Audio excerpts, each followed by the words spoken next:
आज मनीषा का अंतिम संस्कार कर दिया गया और लोगों के मन में एक सवाल छोड़ गया। एक पहेली कहीं ना कहीं मनीषा बन गई है कि आखिर इसके पीछे क्या हुआ।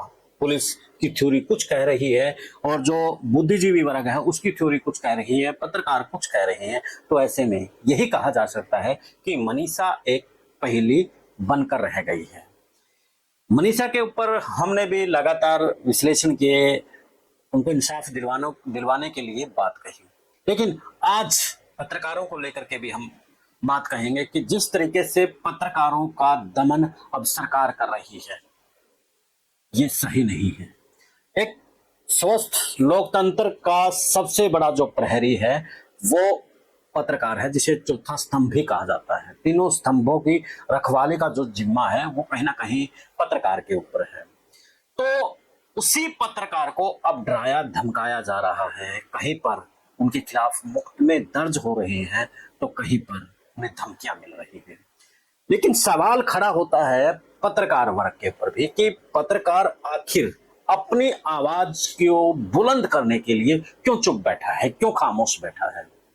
जो पत्रकार हर किसी की आवाज बनता है, हर किसी के मुद्दे को हवा देता है, वो पत्रकार अपनी बारी में क्यों चुप हो जाता है, क्यों एक दूसरा की टांग खिंचाई में लग जाता है कि ठीक है इस पत्रकार के साथ ऐसा होना चाहिए। दोस्तों ये गलत है।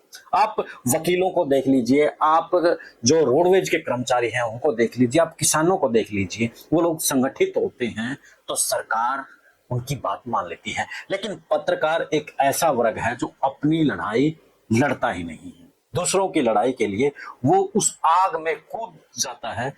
उसे पता होता है कि ये आग है लेकिन कूद जाता है, लेकिन अपनी आवाज के समय वो अपनों की ही टांग खींचने शुरू हो जाता है। पिछले दिनों हिसार में लीजिए या फिर उससे पहले रोहतक में लीजिए, असल में तो हर जगह हर दिन किसी ना किसी पत्रकार की कहीं मुकदमा दर्ज होता है, कहीं उसकी मौत हो जाती है और कहीं उसे धमकी मिलती है। अब हाल ही फिलहाल जिस तरीके से देसी पत्रकार कर्मों के खिलाफ मुकदमा दर्ज करके उसको अंदर भेज दिया गया है, उसका कसूर यही है कि उसने मनीषा को लेकर के कवरेज की। पिछले दिनों जिस तरीके से अंकुर से लेकर के जनमंच के जो पत्रकार हैं उदय और एक पत्रकार संजय चौहान के साथ में सोनिया जो असम से पत्रकार है उनके खिलाफ भी मुकदमे दर्ज किए गए। और मुकदमे इसलिए दर्ज किए गए कि उन्होंने जो आंदोलन था, जो धरना था, वो दिखाया था। यानी कि जो अब हाल फिलहाल जो शासन और प्रशासन है वो आम आदमी की आवाज को दबाने की कोशिश कर रहा है और आम आदमी की जो आवाज बन रहा है वो पत्रकार बन रहा है, वो सवाल कर रहा है, वो उनसे सीधे जवाब मांग रहा है और सवाल का जवाब देना अब शासन और प्रशासन को अखर रहा है। अखरे भी क्यों ना,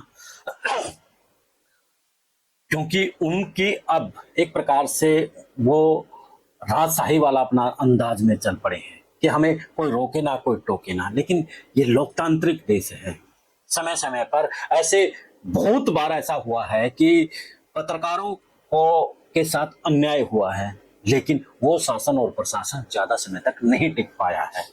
आज पत्रकार कर्मों के ऊपर मुकदमा दर्ज हुआ है, दूसरे पत्रकारों पर भी मुकदमा दर्ज हुआ है, कल आप पर भी हो सकता है। आपकी खामोशी आपको जेल के सलाखों के पीछे लेकर के जाएगी। इसलिए आज अपनी हकों के लिए आवाज उठाइए और कहे कि हम सब एक हैं, चाहे यूट्यूबर है, चाहे प्रिंट मीडिया है, चाहे इलेक्ट्रॉनिक मीडिया है। अगर साथियों आप एक नहीं होंगे तो अगला निशाना पुलिस का आप होंगे।